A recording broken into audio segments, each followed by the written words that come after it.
It's your old pal Kevin Schmidt, physical therapist, bike fitter out here in Portland, Oregon with Pedal PT for another installment of Bike Fit tips to kind of help you guys ride longer, stronger, without pain. So we always kind of say we want you to ride more, hurt less. So today let's talk a little bit about foot position on the pedal. It's actually very simple once you kind of learn what you're aiming for, but I think to kind of summarize it, to take it all and boil it all down, really what we're trying to do here is we're really just trying to get the ball of your foot over the center of the pedal.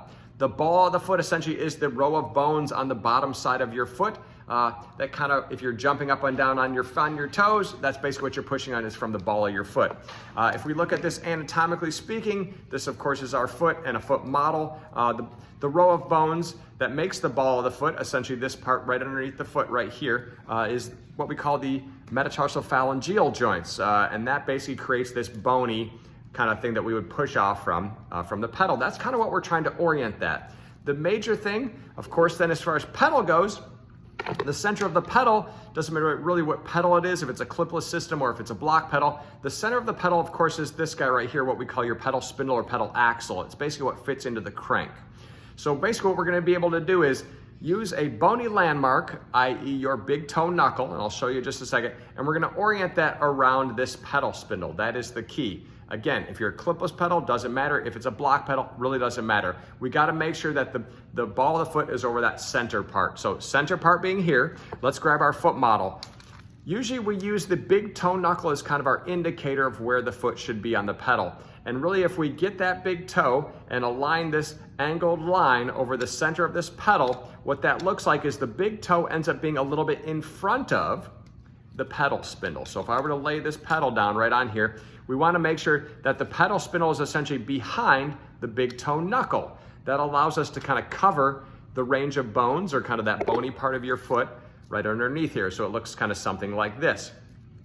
For under here, now we're taking pressure off of the toes. If we are pushing, or if the cleat tends to be, or if we tend to push more with the toes of our foot, our toes will want to claw. And when that happens, now we're not using that bony lever arm that we can relax the toes. Now we kind of have to push with our toes. That's commonly why a lot of times we'll get cramping in like the sole of the foot. Sometimes that can lead to tingling and numbness.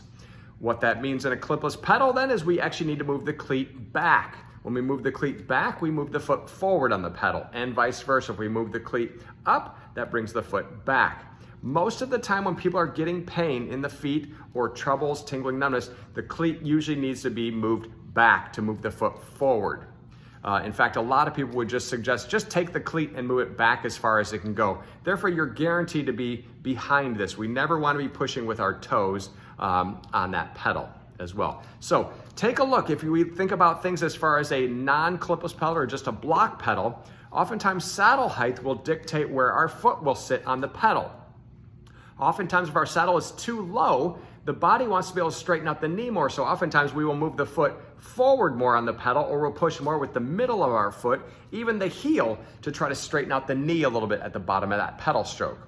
Vice versa, let's say your saddle is too high. You have to reach at the bottom of that pedal stroke. So oftentimes you will reach more with the toes at the bottom of that pedal stroke because that allows you to reach a little farther as well. So if you're not clipping in, oftentimes where your foot lines up or where you choose or can put your foot on the pedal will also indicate even saddle height. That's probably another video for another time. But for right now, the take-home point of this is find your big toe knuckle. When the foot sits on the pedal, we want to make sure that the big toe knuckle is in front of the pedal spindle. The pedal spindle should be behind that part of your foot. Therefore, it's bisecting this row of bones right here. So we're pushing with this nice lever arm, not with our toes. We're also not going to push with the middle of our foot. The only exception to that would probably be when we are dealing with a mountain bike or a downhill bike, an enduro bike, things of that nature. Being a little bit more in the middle of the foot sometimes is a little bit more comfortable, because oftentimes in mountain bike and descending and things of that nature, we're really bouncing up and down. And so oftentimes if we're really towards just the ball of our foot, our calf can really fatigue out a lot if we are downhilling for a long time. Having that foot more middle placed will lessen stress on the calf and make things a little bit more uncomfortable. The idea being, if we move it back, now we've shortened that lever arm, it's just a lot easier. Now, if we think about road cycling, we really want to make sure that cleat is closer to those big toe knuckles because it allows us to have a little bit longer lever arm from the ball of the foot to the heel. If we shorten that down, push with the middle of our foot, we're shortening that lever arm. Therefore, we're just physics.